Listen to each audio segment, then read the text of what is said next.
సంవత్సరాలైనా నాకు ఒక్క రూపాయి కూడా నిధులు రాలేదు.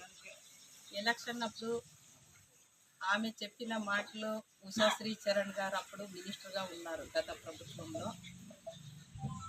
మండలం అభివృద్ధి గురించి ఆ రోజు మాట్లాడలేదు. మరి 114 చెరువులకి నీరు ఇస్తాము, బీటీపీ డ్యామ్ని డెవలప్మెంట్ చేస్తాము, మన బ్రహ్మ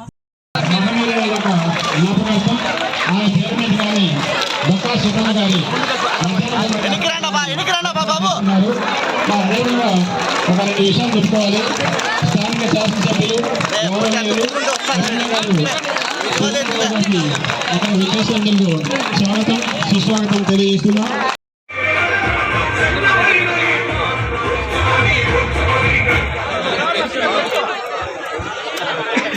నేను గత ప్రభుత్వంలో వైఎస్ఆర్సీపీ నుంచి జెడ్పీటీసీగా గెలుపు పొందినాను. కానీ నాకు 3 సంవత్సరాలైనా నాకు ఒక్క రూపాయి కూడా కార్యకలాపాలు పాల్గొంటే మీకేంటి? మీరేం చేస్తున్నారు? ఇప్పుడు మీరు డిస్క్వాలిఫై చేస్తారా? అధికారులతో డిస్క్వాలిఫై చేయండి. నేను కూడా 1.5 సంవత్సరం ఉంది ఎలక్షన్కి నేను వస్తానని నేను ఆ మాట విసురుతున్నాను. మీరు రెడీనని నేను అడుగుతున్నాను. కానీ మీరు ఇప్పటికైనా ప్రజల అభివృద్ధి పట్ల మాట్లాడండి. కానీ ఊరికే అనవసరంగా ఒక్క వ్యక్తి మీద పదే సస్పెండ్ చేస్తున్నాము అని చెప్పి సోషల్ మీడియాలో ఒక ఆడమనిషి దొరికిందని చెప్పి పదే మాట్లాడితే నేను కూడా ఊరుకోను. ఏమండి, నేను నా భర్త పాదయాత్ర చేసి బైక్ ర్యాలీ చేసి ఆ ఉషమ్ముని గెలిపిస్తే మమ్మల్నే దూరం పెట్టినారు మీరు. మేమేం తప్పు చేసినామని నేను అడుగుతున్నాను. సార్, రంగయ్య సార్కి తెలీదా ప్రభాతమ్మ ఎట్లాదనేది? ఉషమ్మకు తెలీదా? మీరు వర్గాలు చేసుకొని నాయకులందరినీ కేసులు పెట్టుకొని పారాడుతూ ఉంటే నేను ఒక మహిళా జెడ్పీటీసీ గౌరవం లేకపోతే ఎట్లుంటామండి పార్టీలో? మీరు ఎన్నిసార్లు చెప్పినా అభివృద్ధి పట్ల మాట్లాడుకోకుంటే నాకు కూడా కోపం వస్తుంది. ఎందుకంటే నేను ఓటేపించుకున్నాను. ఈరోజు మీ ఉషా శ్రీచరణ్ కింద ఎక్కువ మెజారిటీ నాకు వచ్చింది అంటే నేను ఓటేపించుకునేది ఎందుకు? మండల అభివృద్ధి చేస్తుంది ప్రభాతం అని చెప్పి నాకు నమ్మి అన్ని పార్టీల వాళ్ళు నాకు ఓటేసినారు. ఒక్క వైఎస్ఆర్సీపీ నుంచి అంత మెజారిటీ రాదు. కానీ నాకు 10,600 మెజారిటీ వచ్చింది ఆ రోజు.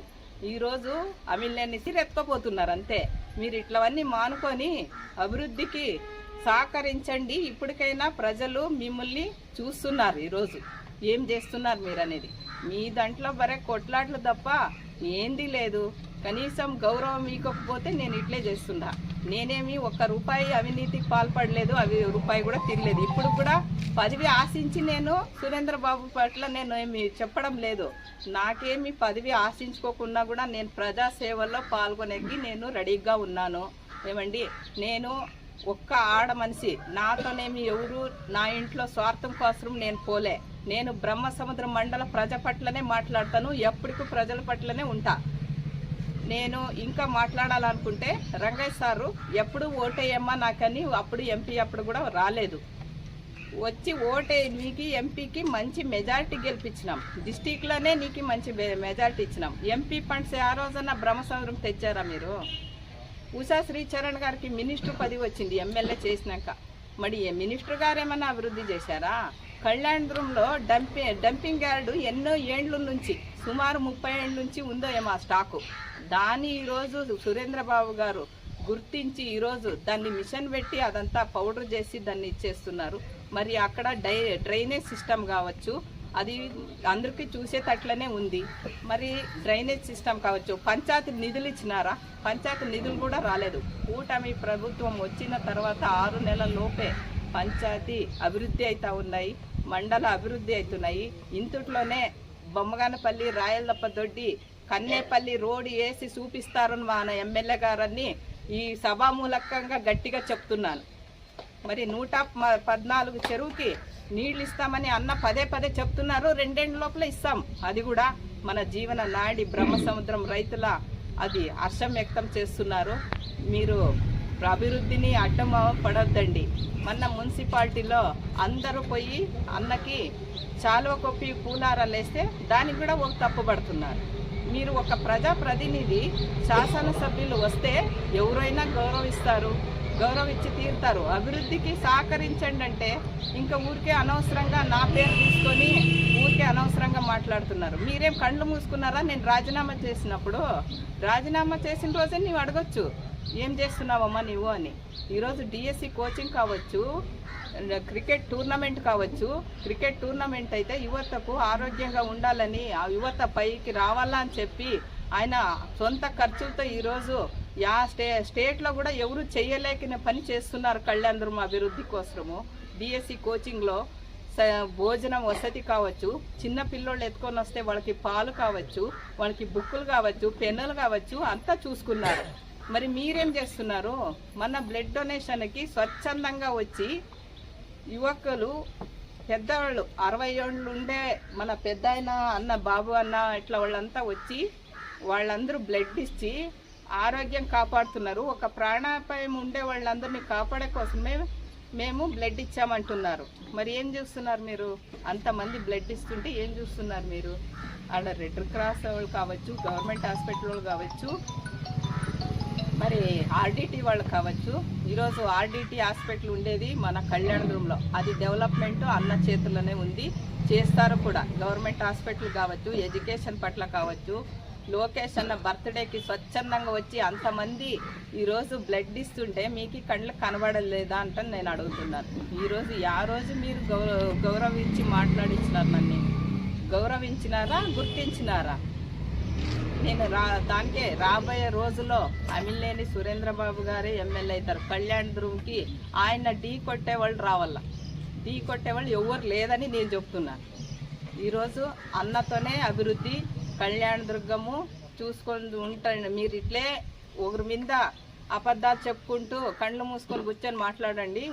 మా అన్న అభివృద్ధి చూస్తూనే ఉంటారు. ఎవరి పట్ల ఆయన పార్టీ వ్యతిరేకంగా ఎవరికి ఏమీ మాట్లాడుకోకుండా అందరినీ సహకరించుకొని వైఎస్ఆర్సీపీ పార్టీలోనే కావచ్చు, కూటమి ప్రభుత్వం కావచ్చు, ఎవరిని ఏమీ అనడం లేదు. ఆయన ఎవరిని అనడం కూడా ఆయన అభివృద్ధి గురించే మాట్లాడుతుంటారు. నేను అంటే అభివృద్ధి గురించి. నాకి సురేంద్రన్న ఉండేంత వరకు నేను అన్న జతకే ఉంటాను, అభివృద్ధి చేస్తాను కూడా. ఈరోజు ముద్దలాపురంకి ఎన్నో ఏళ్ళ నుంచి బస్సు లేదు. ఆయన సొంత నిధులతో ఆయన బస్సు పెట్టినారు. ఈరోజు ఇక్కడ మా కళ్యాణదుర్గం నియోజకవర్గానికి మంచి ఎమ్మెల్యేని ఇచ్చినందుకు వారికి పాదాభివందనం. మరి ఈరోజు గత 6 నెలలుగా మనము అధికారంలోకి వచ్చాం. గత ప్రభుత్వంలో వైసీపీ జగన్మోహన్ రెడ్డి ముఖ్యమంత్రిగా ఉండి ఎన్నో ఇబ్బందులు గురి చేశారు. మరి దాన్ని కూడా వీళ్ళు గుర్తుపెట్టుకోవాలి ఒక తూరి. మరి మహిళ అయినటువంటి జెడ్పీటీసీ ప్రభావతమ్మని ఎన్నో ఇబ్బందులు పెట్టడం జరిగింది. ఒక మహిళ అనేది కూడా లేకోకున్నటువంటి చేసినటువంటి ఈ వైసీపీ నాయకులు మరి ఒక్కతూరి ఆలోచన చేసుకోవాలి. ఆమె దాదాపు 5 నెలలు అవుతా ఉంది మా పార్టీలోకి చేరి, మా ఎమ్మెల్యే ఆధ్వర్యంలో చేరితే దాదాపు 5 నెలల తర్వాత వీళ్ళకి జ్ఞానోదయం అయిందంటే ఈ వైసీపీ నాయకులకి ఒక్కతూరి సిగ్గుండాలా వీళ్ళకి. మా మండలం మారుమూల ప్రాంతం, మా మండలంలో ఏదైనా అభివృద్ధి జరిగిందా? గత 5 సంవత్సరాల్లో రోడ్లైతేనేమి, డ్రైనేజ్ వ్యవస్థ అయితేనేమి ఎన్నో ఇబ్బందులు గురి కావడం జరిగింది. మరి ఇవన్నీ కూడా ఈరోజు అభివృద్ధి బాటలో నడుస్తున్నాం. మరి 6 నెలల కాలంలో అమిలేని సురేంద్రబాబు ఆధ్వర్యంలో దాదాపు పల్లెటూరులో 2,70,00,000 సీసీ రోడ్లు వేయడం జరిగింది. మరి ఇవన్నీ కూడా మీరు ఒక్కతూరి గమనించాలి. మరి రాబోయే రోజుల్లో బైర్వాడ తిప్ప ప్రాజెక్ట్ అయితేనేమి, మరి మా మండలం రోడ్లు అయితేనేమి, ఇవన్నీ కూడా మా ఎమ్మెల్యే అమిలేని సురేంద్రబాబు గారి ఆధ్వర్యంలో దాదాపు 2 సంవత్సరాల్లో ఇవన్నీ కూడా కంప్లీట్ చేయడం జరుగుతుంది. మీరు ఏ రోజైనా తలారి రంగయ్య అనే వ్యక్తి మరి ఎంపీగా గతంలో కూడా 5 సంవత్సరాల్లో ప్రభుత్వంలో ఉన్నావు. నువ్వు ఏమైనా ఈ మండలానికి వచ్చి ఏమైనా అభివృద్ధి పథకాలు చేశావా? నీకు ఒక్కతూరి ఆత్మ పరిశీలన చేసుకోవాలి. నువ్వు మాట్లాడేటప్పుడు మా నాయకుల గురించి కానీ మా ఎమ్మెల్యే గురించి కూడా మీరు ఒక్కతూరి ఆలోచన చేయాలి. ఒక్కతూరి మా 2 నిమిషాలు చెప్పాలంటే మా ఎమ్మెల్యే గారు మరి డిఎస్సి కోచింగ్ అయితేనేమి, వాళ్ళకి బుక్స్ అయితేనేమి, కేపీఎల్ అనే క్రికెట్ టోర్నమెంట్ అయితేనేమి, మరి డ్రైనేజ్ వ్యవస్థ అయితేనేమి, అనేకమైనటువంటి రాత్రింబగలు కూడా ఆయన తాపత్రయం అంతా నియోజకవర్గం ఏదో అభివృద్ధి చేయాలనే ఉద్దేశంతో ఉన్నాడు. కాబట్టి మీరు కూడా దాన్ని సహకరించండి, మీరు కూడా వచ్చి దాన్ని అభినందించాలా.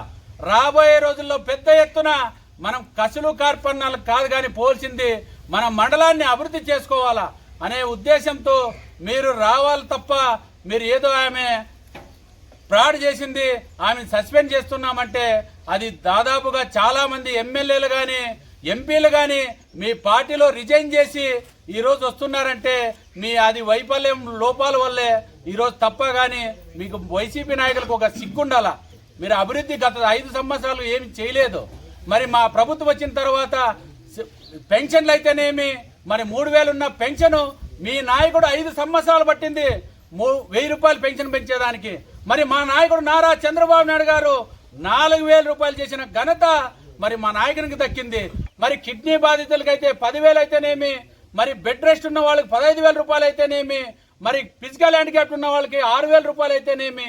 అంతేకాదు మా మహిళలందరూ కూడా బాగుండాలనే ఉద్దేశంతో ఉచిత గ్యాస్ సిలిండర్లు అయితేనేమి.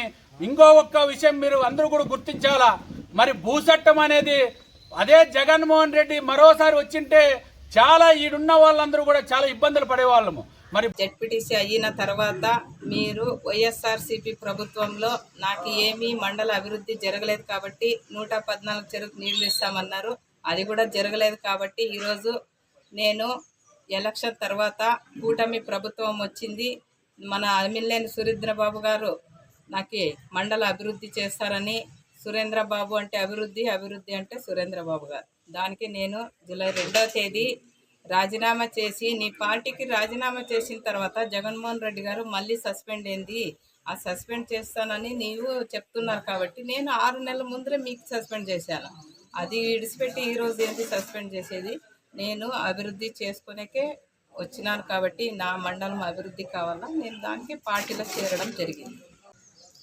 ఆమె కురుబ కమ్యూనిటీకి చాలా అన్యాయం చేసింది. ఒక కురుబ కమ్యూనిటీ ఆ నాయకుడు రాత్రి పగలు నేను ఎమ్మెల్యేగా నా కురుబ కమిటీ అక్క వచ్చిందని చెప్పి కళ్యాణదుర్గం అంతా రాత్రి పగలు తిరుగుతూ ఆయన అసలుకి ఆయన ఆస్తి అమ్ముకొని డబ్బులు తీసుకోకుండా అందరితో మమేక్యమయ్యి ఆ పార్టీ నిలబెట్టినాడు. ఆ రోజు ఆ పాపకి ఎంపీటీసీగా నిలబడమ్మా, నీకు నేను కురుబ కమ్యూనిటీ నుంచి ఎంపీపీ చేస్తానని చెప్పి ఎంపీపీని ఇవ్వలేదు, ఆ ఎంపీపీని కూడా అమ్ముకొని పోయింది. ఇంకా ఆయమ్మ గొర్రెలు పట్టుకునేది ఏంది, ఆ గొర్రెలన్నీ తప్పించుకోపోయినాయి. ఇంకా ఒక్క గొర్రె కూడా ఆయన చేతికి దొరకలేదు. అధికారంలోకి వచ్చినప్పటి నుంచి మరీ ముఖ్యంగా కళ్యాణదుర్గం నియోజకవర్గంలో శ్రీ అమ్మిలేని సురేంద్రబాబు సార్ గారు ఎమ్మెల్యే అయినప్పటి నుంచి ఆయన చేసేటువంటి అభివృద్ధి పనులు చూసి, ఆయన చేసేటువంటి ఆయన ప్లాన్లు చూసి, ఆయన కష్టపడేటువంటి విధానాన్ని చూసి, ఆయన చేసేటువంటి ప్రణాళికలను చూసి, ఆయన చేసేటువంటి సేవ చూసి, ఆయన ప్రజలకు అండాదండగా ఉండేటువంటి విధానాన్ని చూసి కేవలం టీడీపీల నుంచే కాదు, కాంగ్రెస్ నుంచి కాకుండా వైఎస్ఆర్సీపీ పార్టీలో ఉండేటువంటి ప్రజాప్రతినిధులు, ప్రజలు, కార్యకర్తలు, జగన్మోహన్ రెడ్డి గారి అభిమానులు కూడా వచ్చే రోజుల్లో ప్రజావేదిక ముందుకొచ్చి మేము కూడా టీడీపీ భాగస్వామ్యంలో అవుతాము, సురేంద్రబాబు సార్ గారి వెనుక ఉంటాము, సురేంద్రబాబు సార్ గారు చేసేటువంటి అభివృద్ధిలో మేము కూడా నిమగ్నం అవుతాము అని చెప్పి సిద్ధంగా ఉన్నారు. మరియు ఏ విధంగా అయితే ప్రభావతి అక్క గారిని 5 నెలల తర్వాత సస్పెండ్ చేశారో అదేవిధంగా రేపు వైఎస్ఆర్సీపీ పార్టీ కార్యకర్తలు కానీ నాయకులు కానీ ప్రజాప్రతినిధులు ఒక సముద్ర ప్రవాహంలాగా వచ్చేటువంటి వాళ్ళందరినీ కూడా రాజీనామా చేసేటువంటి శక్తి కానీ సామర్థ్యం కానీ మీకు ఉందా అని చెప్పి నేను సూటిగా వైఎస్ఆర్సీపీ పార్టీ నాయకులకు కానీ మా జగన్మోహన్ రెడ్డి సార్కి కానీ నేను సూటిగా ప్రశ్నిస్తున్నానని చెప్పి సందర్భంగా తెలియజేసుకుంటూ